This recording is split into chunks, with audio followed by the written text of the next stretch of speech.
It's a great pleasure, isn't it, to be part of the first event of celebrating 40 years at Seren. And well, where did those years go? Was my first response. I don't know. Here's the short answer to that. It's been a great pleasure to spend some of those 40 years publishing and helping to the development of so many writers. We've always been a writer-led publisher, I think. We've been able to publish new work by the greats of Wales, people like R.S. Thomas and Emma Humphreys and Danny Absey. We've published classic works from the past. We've published keynote anthologies like Women's Work and Welsh Verse and Anglo-Welsh Poetry 1480-1980, which helped to establish the canon of Welsh writing in English. I like to feel that it's in a slightly better place than it was 40 years ago. And you can find the breadth of the publishing on our website, which I'm sure Sarah will be putting details about in the chat. And if you've enjoyed a Seren title in the past and you're on Twitter, tell us about your favorite book. Again, Sarah will put a hashtag in the chat for you to do that. We're always keen to see who's the favorite. We've also published actually some really fascinating books in translation from the Albanian, from Basque and Dutch and French and Quebecois. I said it without stumbling. From a very early start, in fact, there's an international aspect to Seren's publishing, and in particular an Irish aspect. So we did the first critical books on Seamus Heaney and Paul Muldoon, for instance. And then the poets came along, people like Siobhan and Owen, who are here tonight, and Anne-Marie Fife, and newly Irish citizen Nerys Williams, who's there in Dublin somewhere. And the fiction writers arrived in Jockey Mccarrick and last year Angela Graham. And we've also published a wonderful memoir by Liam Carson, which is highly recommended. And I feel that there's some common ground in the writing in Ireland and in Wales. Both countries have two languages. Both have a strong sense of writing in English, but have produced a very different writing to the writing from England. And so it seems only natural that, when an opportunity arises to publish an outstanding writer from either side of the border in Ireland, we should take that opportunity and celebrate our joint difference. And so tonight we are going to celebrate some of that writing along with Seren's birthday. And I think because we're late, I'm going to leave it at that. I'll leave you to find out the history of Seren. I'm going to hand you over to our poetry editor, Amy Wack, for a few words. Hello, everyone. Thanks. Glad you could come along. I only have to say two words, Irish and poets. And that's all you really need because, who would want to be anything else? They're just fantastic. I'm just honored every time I get to go to Ireland or able to publish any one of these books that we've done from the wonderful Irish writers. I remember well going to Belfast to see Owen Walls launch and to Dublin to see Shawn Campbell's launch. And it was delightful and so amazing. I almost feel like I'm one of those embarrassing Americans like Barack Obama. I might be Irish in another life. So thank you all for coming. And we can't wait to hear now from our authors. Thanks very much, Mick and Amy. So without further ado, I'm going to introduce our first reader. Shawn Campbell was born in Dublin. She spent a number of years in New York and San Francisco and worked as managing editor of Wolfhound Press. She is on faculty at the Open University, where she co-leads the MA in creative writing, and she is currently researching what creative writing can contribute to cultural recovery in Lebanon. Widely published in the USA and UK, she has won awards in the National, Troubadour and Wigtown International competitions. She has published 6 collections of poetry, most recently Heat Signature, and we're delighted to welcome her to read from Heat Signature this evening. So Siobhan. Hello everyone, thank you for having me and happy birthday to Seren, a marvellous press. Of which I'm very, very happy to be part of, and long may that last.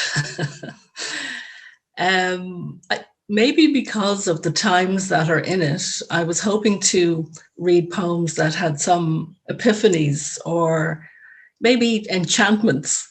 But you'll see that if there are any, they're sort of hard won. And maybe I've come up rather with spells that could go either way. So the first two poems are actually from Crosstalk, also published by Seren. And you'll see I'm sort of dealing with the physical world, the visible world. But in the visible is the rest. Most of you will know what a pitchfork is. Pitched. Here in our own time, a living memory exists of a man who made nature out of mind. A bent man, curved in a crook, who skewed the ash trees, tied them down, flexed them until the arc of his wishing came to be, and they reached towards their full becoming. These were the unimaginable hayforks, all of a piece, no maker's mark, a tine so precise it made lifting 2 bales entirely possible. Yes, they were for sale, but at a price, a different amount for every purchaser, a sum to be reckoned after a month, their time to coddle the sweep of the instrument in newly worn hands, when they felt it sway in the dip of one finger and could watch the wood seize their thumbprint, its first knots smoothed out of nodules. Put aside, laid down and walked away from in a barn, or propped in a rack, a branch might begin in a dint of work, and were it forgotten, left like a body in the dark, it might slip out a root.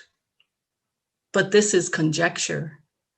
What is certain is that these hayforks would never warp once bent. So I'm fascinated by certain animals, and thank you for your lovely Zoom applauses. And I have several poems gestating about hares, but I'm going to read you my hare poem that was also in Crosstalk. And you know that encounter with the other, but the other is actually praising you. Removal. This morning a hare stood stem still, watching my door open square. Sodden look of thud and tear, hawk-sworn speed, the zip of fields into howls. What motioned him to start, race from a dented den where grass unfolds his form? His breath, more white, more of it on the air than mine from a smaller heart. I see the brown eye of the spied replicator is counting me out. Beyond my lintel, home recedes until it is vastly gone. His seas on the day thickens time like a bomb.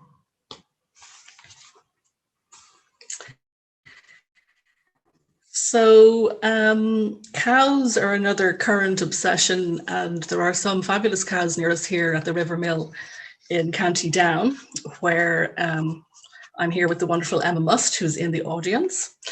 Thank you, Emma.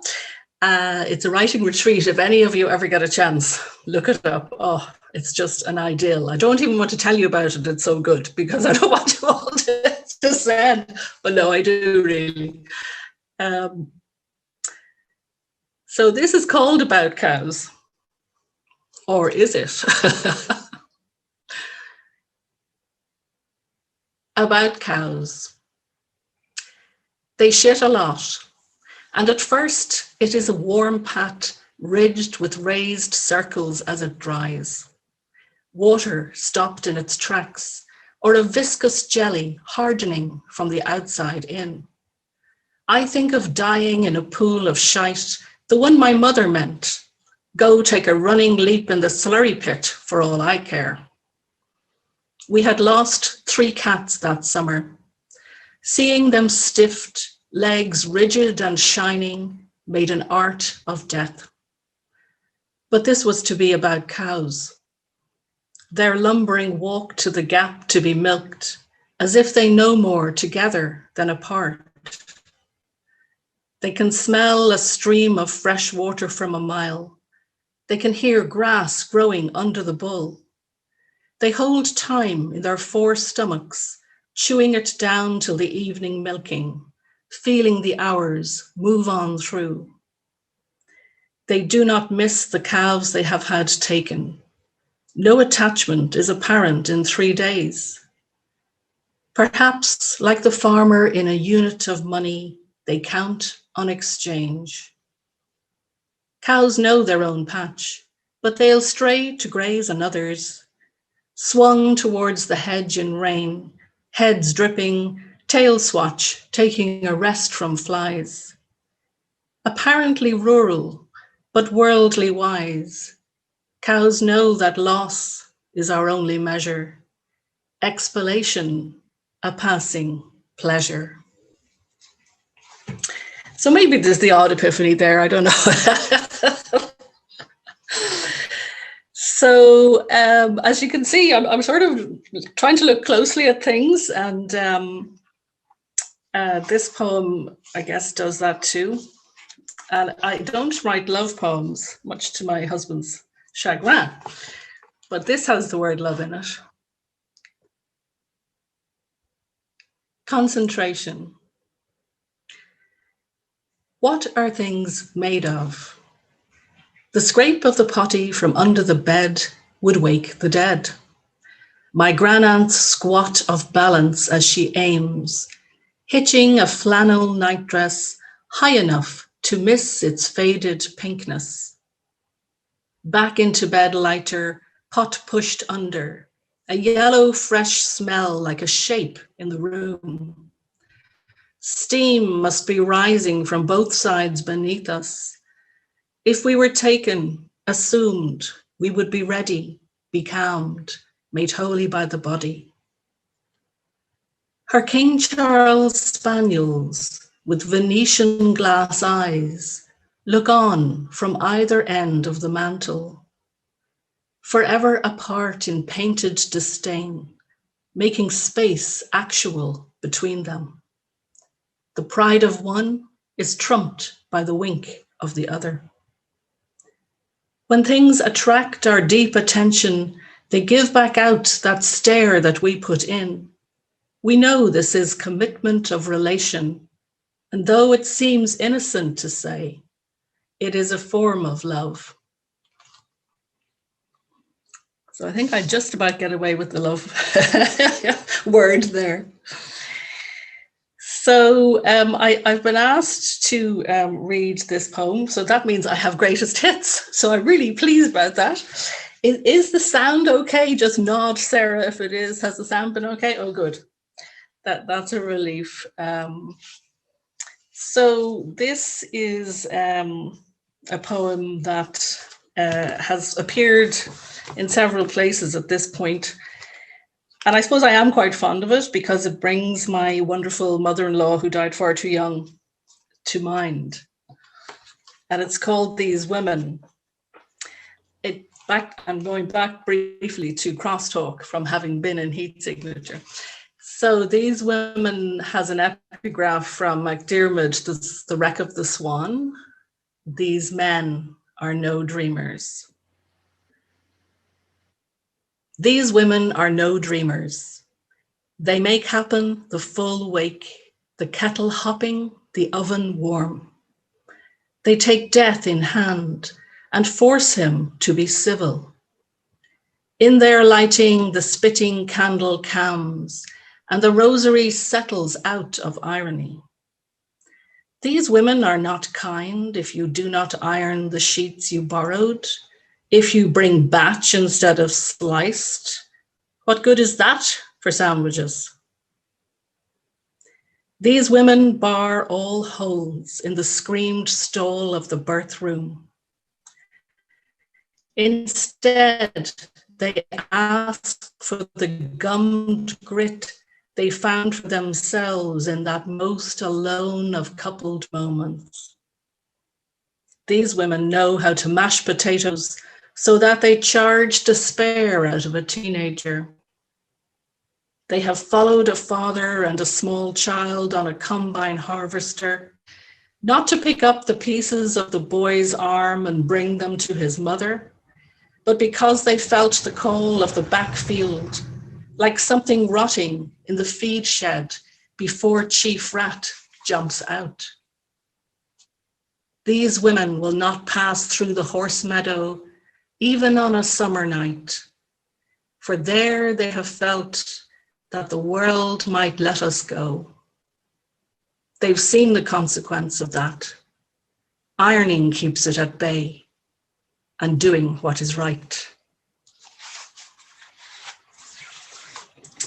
So I think I'm coming to the end of my 10 minutes. Thank you. I love the way you're all applauding in your own little pictures. Thank you so much. I want to thank Seren and in particular Amy Wack and Mick Felton and Sarah and all the staff there, because they are so committed to the work they do. The books are beautiful and the paper is beautiful, and they've really thought about every aspect of them. And it's not, it's rare. It's rare to get that, and this is why they're going to go on for another 40 and 100 years. And I've been really moved by the care to text that they give. So I wanted to say thank you for that. And in terms of what poetry's up to, because I'm here in the River Mill thinking about this, and I'm thinking about Theodore Roethke, in that dark world where gods have lost their way. I'm wondering, is that where poets arrive? Not that we're taking the place of gods, but we might be sort of coming at it at askance at an angle. Certainly engaging with nature is my current thing.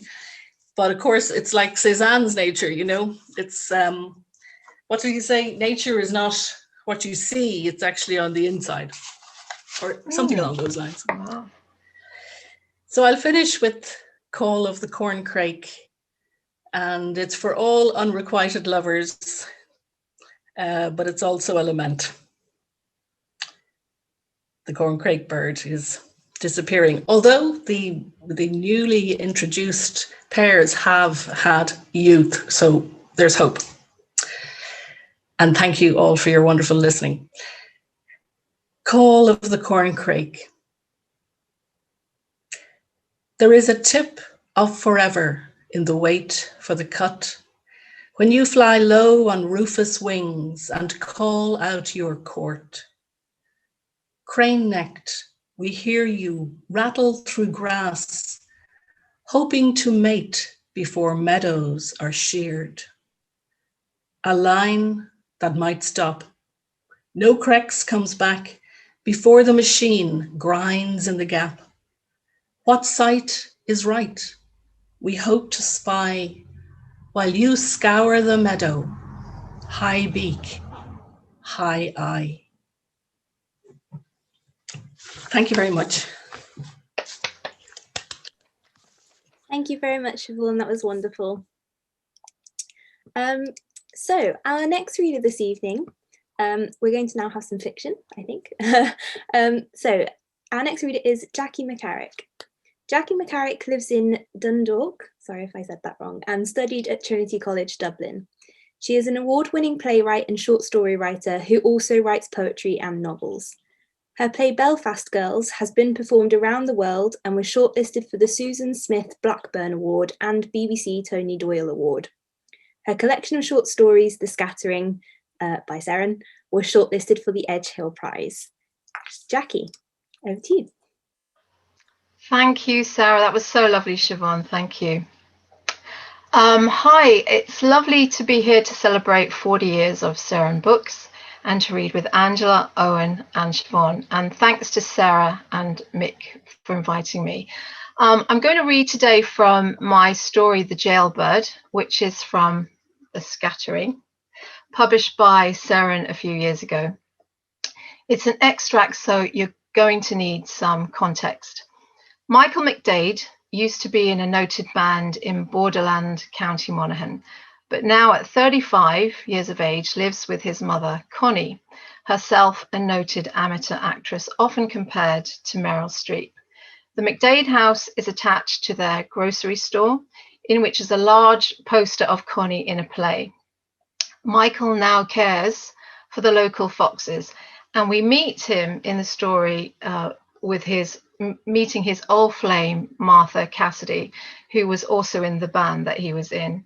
And she's just back from America, so what could possibly go wrong?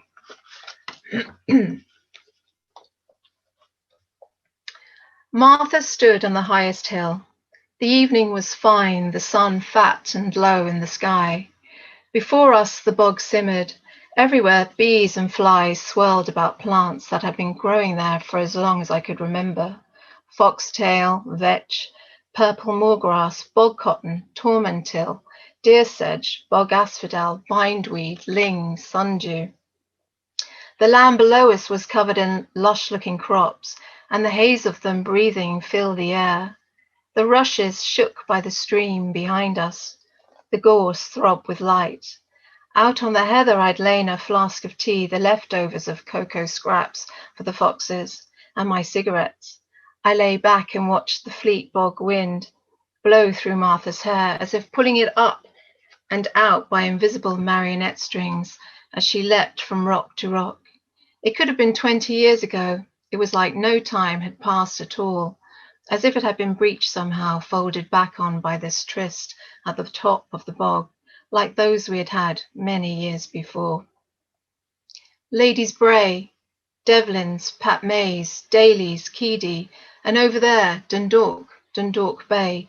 That's cheating, I shouted, as she was naming places that could not be seen with the naked eye. Fermanagh, Lochhill, Masshill, Shercock, Shanko Duff, Ballybay, Cassidy's, and McDade's. What's the biggest hill? Masshill. Who owns the blue sheep? Henry's. She plucked a stem of bog cotton and said she'd missed the bog flowers. I couldn't believe how much she'd remembered. Once I'd have won this game we were playing of naming places that could be seen from the bog, which divided McDade's land from Cassidy's. But it seemed the place names had stayed more alive in Martha's memory than in my own, and me living all this time beside them. It's the details help you hang on to a place, Michael, when you're away as long as me, Martha said. She had wanted to see the spot where once we would have our chats, our private liaisons, and I agreed to show her my foxes. After an hour or so, it was clear there would be no detail of our history here together that she would leave untouched. To deflect, I asked her about herself, how life had been in America, but she was vague about it. Said her friends had helped her and that she'd ended up in some weird town in California near Roswell, where she'd had some brainwave / epiphany thing which had launched her forward. The details of this she was not talkative about. I presumed it was only as she didn't want to be yammering on all the time about how successful she was. Martha had always been a most modest person. Where was it you did it, Michael? She said then, as I sort of knew she would, eventually, and I felt my bones chill. I looked at her and knew from the wide, earnest eyes of her exactly what she meant.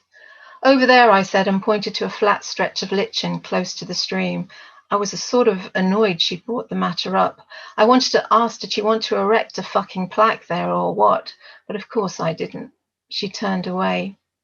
You were a god, Michael. Do you know that? She said, her back to me. A what? I said. You heard. Remember you drove into that gig on a motorbike? Sort of, I said, and I started thinking again of our days in the band. Where was that? Riverside Inn, I replied. That's it, you see, you've not forgotten. Like fucking Kurt Cobain you were, remember you were so... Martha didn't finish her sentence. She didn't have to. I knew what she meant. Things changed, Martha, I said. After Eugene, I couldn't let Ma down. She was a bloody mess after it all. You tried to kill yourself, Michael, and I totally blame her. To this I said the words, it wasn't because of Ma at all. Well, I mouthed them without volume because I was nervous, had felt I was hitherto coming across like I suffered from Tourette's syndrome. So I held back possibly on the one thing I should have said outright to her.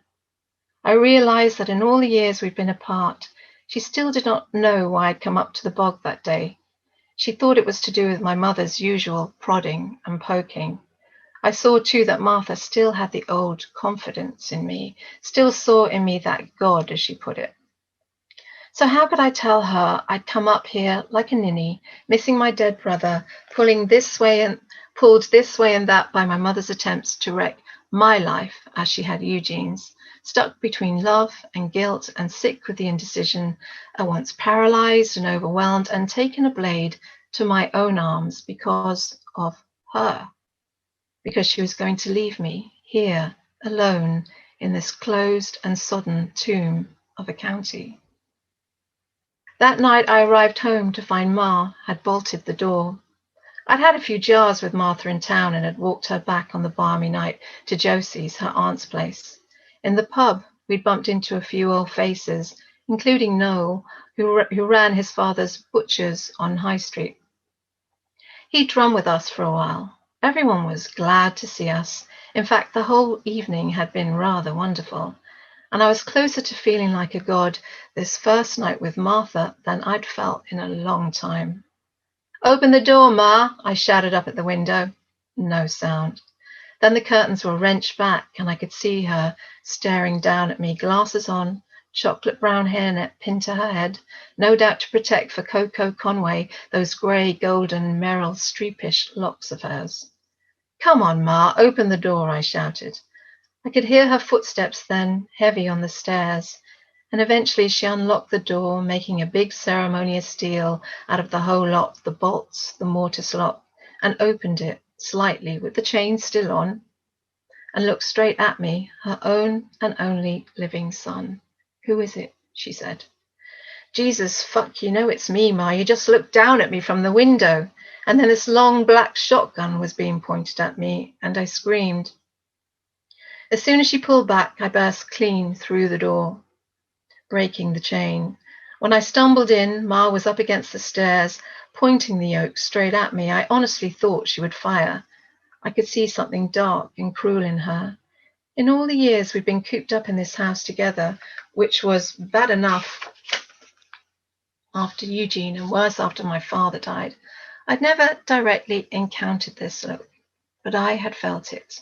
In every sarcastic comment, in the way she'd no tenderness for me, not at any time or in any situation, in how she would mock the music I listened to and denounce my fox feeding to the worst animal haters that would come into the shop. Now, in the half dark of the room, I saw her for real, sort of maskless. I saw with alcohol-derived clarity that there was something caught, trapped between us that was almost creaturish, like an albatross weighed down and entangled in net. It was blame. "I fucking knew it," I said to myself, as she stood there in her long white nightdress that was shamefully flimsy and bare feet with the rough skin toes, all painted up in a brash persimmon-coloured nail varnish, her eyes ablaze and narrow like a snake's or a fox about to pounce on a rat. She blamed me for Eugene. I'd always a sense that because I was in a band, she thought it must have been me who dragged Eugene into the scene he was in, but he was well capable of finding his own trouble. "You were out with that one," she said. "Who's that one?" "That hussy, the Cassidy one." "Don't talk about her like that," I said quite viciously, near enough forgetting about the gun, though like I said, I'd had a few jars. I pulled back then, just to be on the safe side. "Put the gun down, Ma, for fuck's sake." She was never any good. I let out a big sigh, went to the door, saying I'd sleep in the barn, as I couldn't stand to listen to her anymore, nor be in the same house with someone pointing a gun at me. "Come back, Michael," she said, seeing me go to leave. When I stopped, she went to the cupboard under the stairs, lodged the gun inside, covered it with a few coats, and closed the door. "Pretty bloody handy with that gun, aren't you, Ma?" "Never know what scum I'd be calling these nights," she said. "And besides, wouldn't a mother need a gun with a son like you? Comes in stocious drunk with the big foul breath on him. Well, I couldn't resist. It was like those articles I'd read in the shop when I was bored, which was most days, about people in Northern England or Southern America who supposedly had out-of-body experiences. That's what it felt like as I lunged at my own mother and let out an enormous stinky breath directly into her face.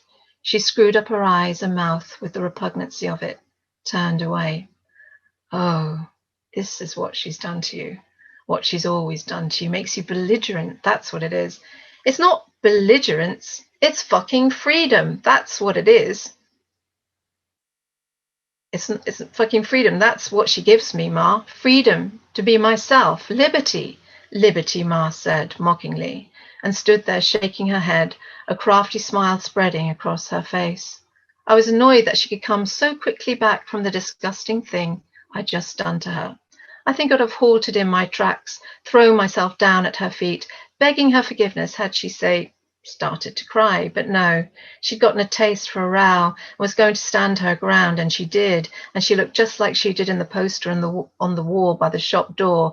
And it was then I realized she fucking loved it, the drama, the operatic proportions of things, the rows between us. Come on, Ma, let's go to bed, I said, afraid for the thing to get out of hand, and all too aware that both of us had easy access to a gun. I've heard a few things about Martha Cassidy and her fabulous singing career. Oh, I've heard plenty. Like, what have you heard? And from whom? The biddies round this way, they'd make muck of a saint, I said. It wasn't a biddy who told me, Ma said. Who told you? Never you fucking mind who told me. Don't swear, Ma, it doesn't suit you. Told you what? Just how your precious Martha Cassidy's been making a living over there. And it's not by singing. It's by lying on her back, best way she knows how.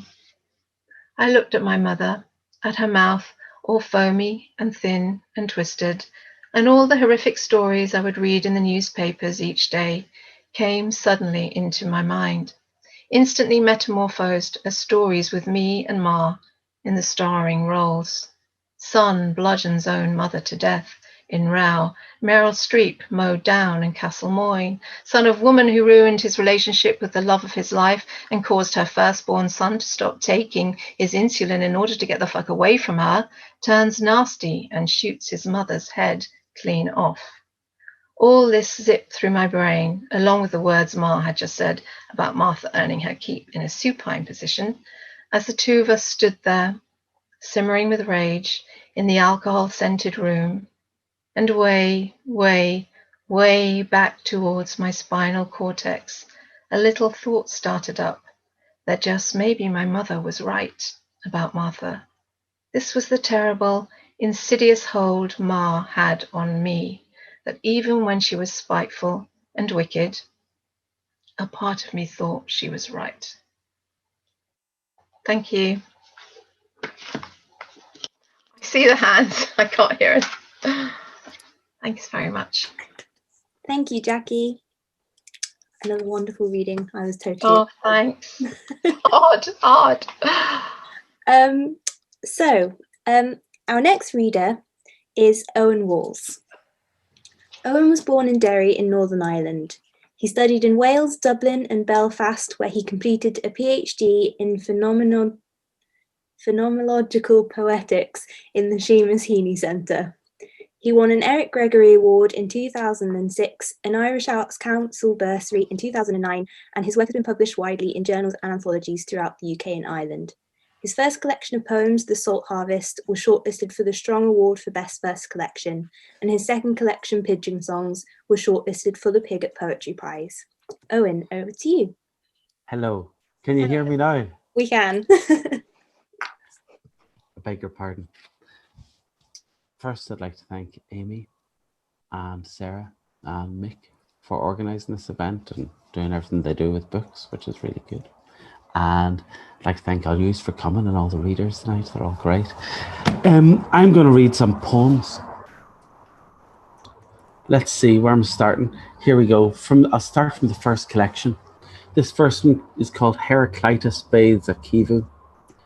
It's about a friend of mine who died in Burundi, just below Rwanda, and the poem is set by a volcanic lake in Rwanda. And what you need to know is the lake is called Kivu, and methane can sometimes bubble up through the waters of Kivu, and they change the density of water and air when methane bubbles pop through. so everything falls. Heraclitus bathes at Kivu. Charlotte lost her glasses skinny dipping, so he duck dives through the water, scraping trails through leaves and lake mud, then surfacing to bare his palms near where she stands, blinking from the pier. The world just cups this calm, but aches to mesh the whole reflected heavens with raindrops cast like gravel, to soak the linked canoes, or shift the gas that cramps its molten boils, huge methane clouds that boil from silence to sink the boats and skin and crows. This lake has swallowed everything at some point. Her words are swallowed. They couldn't be that far out as he upends himself out past the marker bottles. His gaze is gulped down in the deepening blues. But as the evening settles, he'll take the shore and toil off and watch the air chill in the rain. Tomorrow, or when she's dead, there may be time to troll the lake again, but he'll not find her glasses. Children may limp from Goma with new sandals. The lake bed will hide beneath great bowls of frozen magma, and spectacles such as these get trapped forever as fossils, despite the feet of rivers. I have an issue. I have 3 issues. The eldest is 12 and the youngest is 1. The middle one's 10. And I struggle to write about anything else. Is that weird as a man? I don't know. I do beg your pardon. But so this poem is about birth, which again, of course, a man shouldn't write about. But I did. And I will now expose it to you. It's called The Martians. It's about how alienated and I guess in awe I felt present at the birth of my eldest. The Martians. They had already landed and learned how you bleed when the toad in your hands pushed through your fingers and left your palm branded as the squeals of the thing, thick with mortal juice, claimed our atmosphere thin. There might have been truce if you hadn't turned back and pushed through the bushes on the backyard path where the future descended as you rolled in the grass like a saucer descending to circle the crops.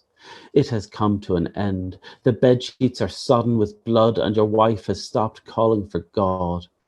This is the new life, forcing its slick curls, part mucus, part light, through a gap between worlds, with its rage undiminished and the face of a girl. The old world is finished, and you served as a breeder. You feel your palms twitch. Take her to your leader. I'm going to go on to my next book now. Those are from Salt Harvest. Really lovely cover. The second one, Pigeon Songs, also nice. Pictures are good. This one's called Swimming Lessons. And it's about swimming lessons and a dead swallow. And my middle, oh God, it's also daughter-centered. I'll get off children in a second. Swimming lessons. This morning, a thump declared a swallow's neck was broken below the big window. So she demanded a swallow's burial in the furthest corner of the garden. And now she hangs like a carcass and watches her fingers bloat through her goggles, given up on her breathless doggy paddle for limp drifting, only half afloat, gone through the looking glass into pale underworlds of water among the light particles and swollen legs, where she struggles to recall swallow psalms from earlier, how nests are made by swallows coating their tongues in mud, how autumn looses typhoons of swallows into oceanic squalls, but awed fledglings bounce from headbutts to swing between the earth and air. At the sight of her gutty father, she needs breath, shoulder blades twisting in their bed of muscles like twin-burrowed arrowheads of feathers. Okay, before I get to my youngest child, I think I should try something else. Try reading a poem that's not about babies. Cool. Or maybe it is indirectly, I don't know. This one is about, I had this image in my head. You know how Jesus and the Easter Bunny kind of vie for the same date.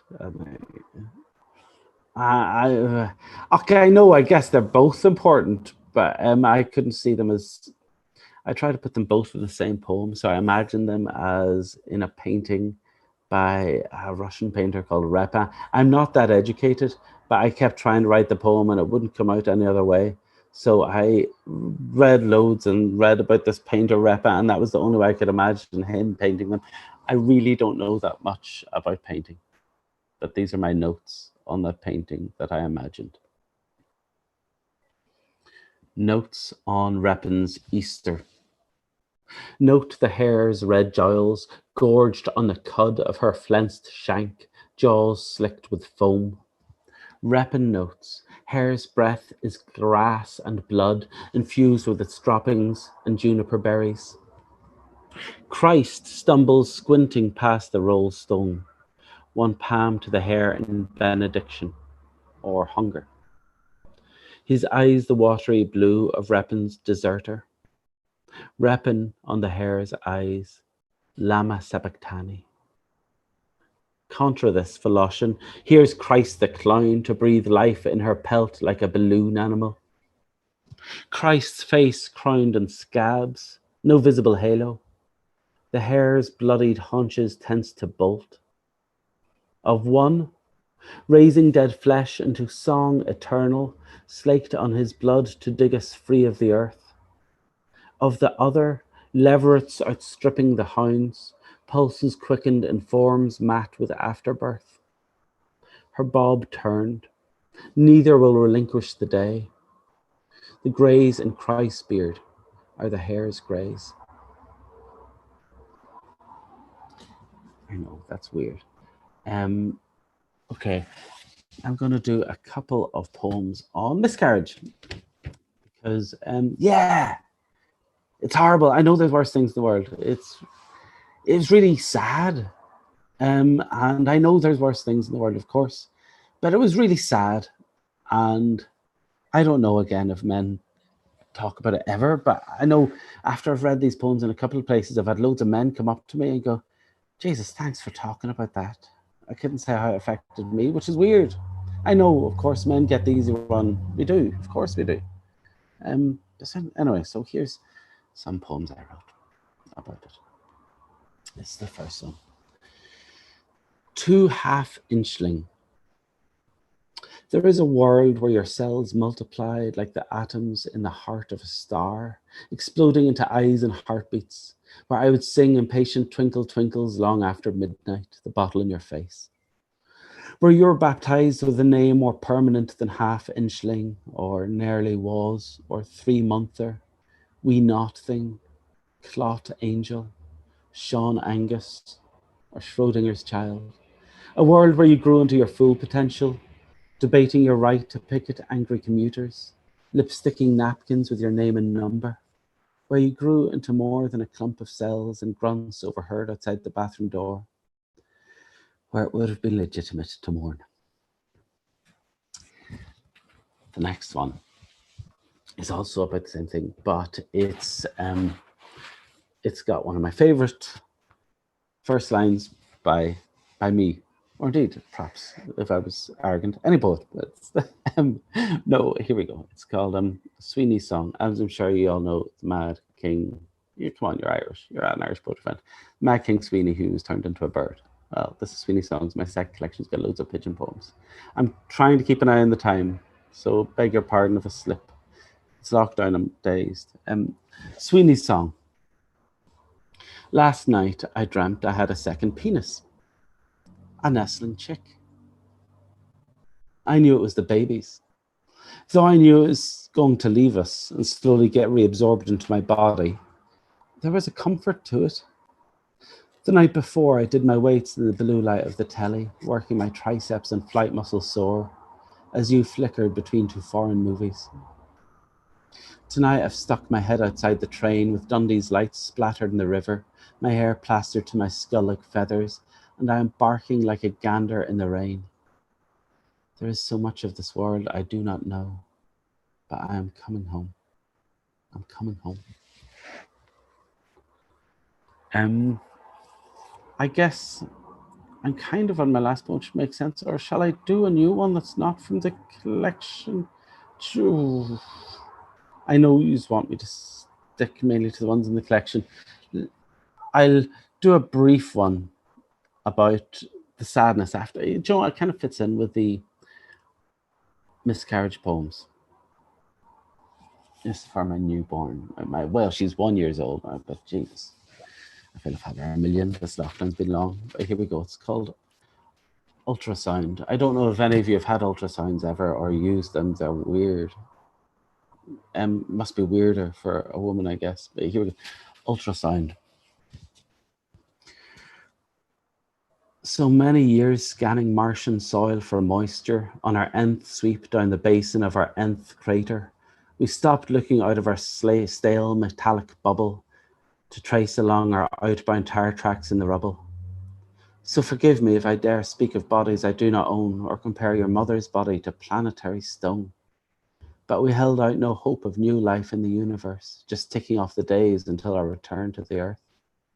Forgive me for expecting waiting rooms and defeat. But when we saw your face flicker onto the screen, bones facing from a face phasing back into a skull, it was like our own moon rose again in the porthole, or looking into a well and seeing you blinking up at us, or wandering empty streets on El Dia de los Muertos as a girl flared into the world under the streetlights, skull face paints and fireworks and paper butterflies. I think that might be me done. I'll do a quick one more just in case. I'll squeeze it in. I'm not sure. I beg your pardon. This is the last one. It's called The Universal Blues. I'd like to say thank you very much, all my readers, and thank you, everyone. This town is a layered skyline of 20 shades of blue, with blue faces at blue windows under a bright blue moon. There's a blue girl in a room where the TV spills bad news across the bare arse of a man who did what he came to do. Blue is the deoxygenated blood in the lining of her cervix as white spunk headbutts the future in a frenzy of aquarobics. It is hard to whisper blues with him spread-eagled on the sofa, or to reckon every cell was once the heart of a supernova. This town is just a bell curve with us swelling in the middle, watching our gas bills and P45s pile up on the coffee table. But the sperm is a mad sine wave in the universe of blue, and the egg is a tight blue nova, and once that egg was you. Thank you very much. Thank you very much, Owen. Wonderful readings and poignant poems as always. So our final reader this evening is Angela Graham. Angela Graham is a Welsh speaker from Belfast. She is an award-winning TV producer and director, a BAFTA Cymru-nominated screenwriter, and the producer and co-writer of the Oscar-entrant feature film Branwen. Her debut short story collection, A City Burning, was recently longlisted for the Edgehill Prize 2021. Her debut poetry collection, Shoot, is currently out for submission. Angela has just completed a book of prose and poetry in which, via a search for her erased paternal grandfather and the history of her childhood home in East Belfast, she offers a rare perspective on this working-class heartland of the city. She is currently creating a poetry collection on the theme of sanctuary in a groundbreaking collaboration with other poets. Angela. Hello, mae'n bleser enfawr I fod gyda chi I gyd heno ar wahoddiad Seren. It's a great pleasure to be with you tonight at the invitation of Seren. I'm going to read one short story and two poems. I'm going to read The Road, which is the opening story of my collection, A City Burning. The Road. I made a film about it much later. I recreated it. Look, here, see? A static shot. A frame empty of people. We are at the dark end of a narrow, short hallway. The sun hits our 2 up, 2 down at the front most of the day, and in it reaches. But it can't quite stretch to this passage end and stairs foot. So it's from darkness that the camera looks out into the bright day. Summer outside, summer 1969. Belfast, East Belfast, where 96% of the inhabitants are Protestant, and my family are not among that number. Ahead, there is a tiny vestibule, and the heavy front door is opened back against its wall. You can see the straight path outside, a checkerwork of black and oxblood tiles, 3 strides long. A hip-high wall of smooth-faced red brick is tight against its left side. It ends at a mustard yellow wooden gate.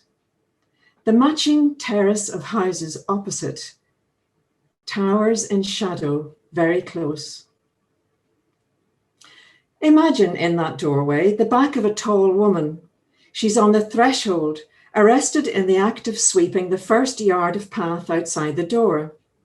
Her right hand is at the top of the long brush handle. Another woman beyond the gate has stopped and is speaking to her, my mother. It's a woman who has never stopped before, a woman who lives in our street, someone we barely know. She's on her way somewhere as she has a coat on and a hat. I see my mother straighten up and the brush head rise to a standstill, her right hand perched at shoulder level. The beveled head of the brush shaft nestles into the socket of her palm. What does this neighbour stranger want? My mother, stalwart at the door, waits. The woman looks anxious. I move forward just a little so I can hear. I'm 12. All the children are being kept indoors for fear. The woman glances back up the street and then ahead. The way she has come and then ahead. She'll have seen the main road from where she stands and how empty it is, no passing cars, though it's only early on an August midweek evening. She'll have known her voice would carry and be heard. I know something's going on. The woman is weak, hovering nervously like that outside our gate. She says, she whines, "Oh, this is awful, terrible. Things were all right before, weren't they? Before all this began." My mother would have assured her in some facile way, brushing again, moving the dust towards the gate. But I knew the truth. My mother too. Have you ever heard thrones fall? When the mighty are cast down, the thrones topple in their wake. They tumble from an infinite height, colliding and hitting off each other in an ugly way. It should be thrilling, and yet there is no sound, like a silent film. For how could there be sound? It is a soundless fall, or sounds like awe, and awe is a soundless thing. I feel as though I am deep inside a passage tomb in a chamber that waits and waits while somewhere that fall unspools for the moment when the times come right and the sun steps to its vantage point and shafts the hall with light. Then there's a bark of laughter in the dark, a whoop that echoes off the walls. The words leapt inside me, licking the walls like flames. Things were not all right. What did she want us to say, that woman? Did she want us to tell her, you have no guilt. We'll be more than kind now that our day has come. We'll see you right. She moved on. I went into the street. The sky, where the sunset should have been, was a weird orange rose colour. And a tree of smoke had risen, was crawling upwards against it. Something huge was burning. The city, west of us. Sirens trailed their tails across the evening air. Hurry, help me, save me, stop me. Each July the 12th, I'd be kept indoors as the bonfires at every junction blazed to keep us Catholics down. But what's a fire now? Let them taste fear for a change. There's another angle I never captured. A first and then a second soldier was shot when I was 14. When I heard that 3 had been killed together, I felt a spurt of reasonable delight. Their loss, not ours. I was again in the house when I heard. I was standing in the living room. The door to the hallway was open. Its wall that I could see ahead of me was papered in white embossed stripes, and the masterful sun thrusting in and along made the contours bold in profile. By hedges then I heard on the radio news. Sparse March hedges and roadside whins I imagined on a cold brae, and spiteful sleet on their gullible teenage skin. A pint glass glinting in the ditch, their trousers down. If I'd touched it, the wallpaper would have been warm, warm to the touch. It couldn't be right to be glad. I stepped into a humble road of cheap black tar, hedged either side. A child can choose. Okay. So I'd like to read two poems, one with a Welsh reference and one with a Northern Irish one. So I'll do the Northern Irish one first. This is from a small collection of poems that I've developed about the house in which I grew up in East Belfast. And I've written about all the windows in the house. So this is the bathroom window, Reed Street, East Belfast, 1965. Who do you think you are? I am a child in a white enamel bath, my back to the taps, my feet beneath the boards the baby Burko boiler sits on. Who do you think you are? I have a daddy who roofed in the strip of yard from scullery to toilet, walled it off, put in the bath and sink, and plumbed cold water. Who do you think you are?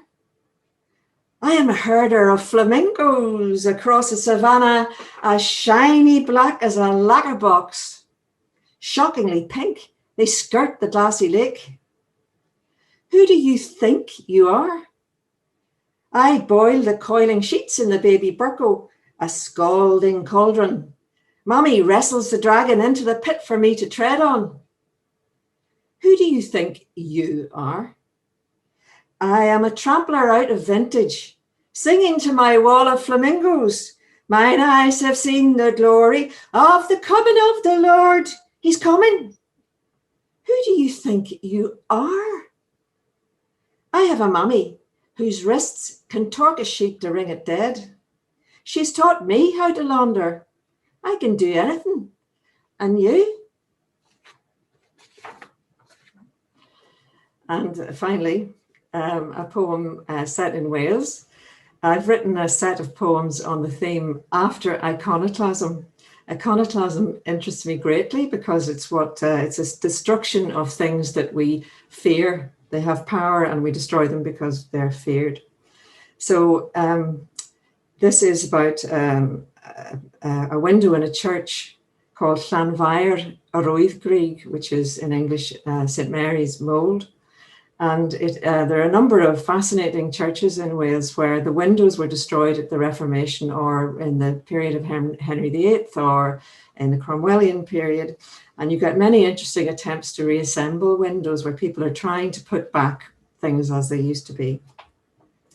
So this is called After Iconoclasm, Annunciation Reassembled, Llanfair Arwyddgrug. I could fear an angel who descends majestic like the prince he is, bearing a tremendous invitation through the loggia that frames him in a garden all enclosed. But this angel of Arwyddgrug is prince only of shards. His virgin we must infer from this piece of blue, and the spirit from, is that a bird? Askew as a broken compass.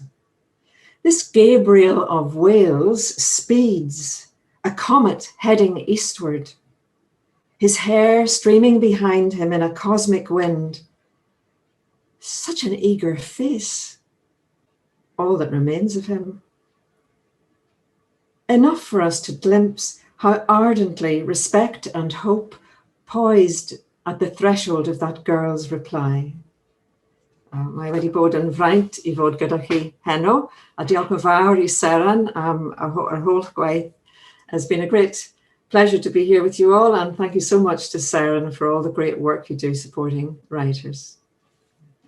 Thank you, Angela. Thank you very much to all of our readers tonight. In a minute, I might see, Mick, do you have anything you want to say? No. I just wanted to say what a thrilling set of readings we'd had tonight and what variety. Thanks to all our writers for those readings. I hope they've whetted people's appetite for their work. And thanks to the audience as well for coming tonight. Like Siobhan said, thanks for your wonderful listening. Do visit the Seren website to find out more about the 4 writers and about us. And we hope we'll see you at some future Seren 40 events later on this year. Thanks very much again for coming, and good night.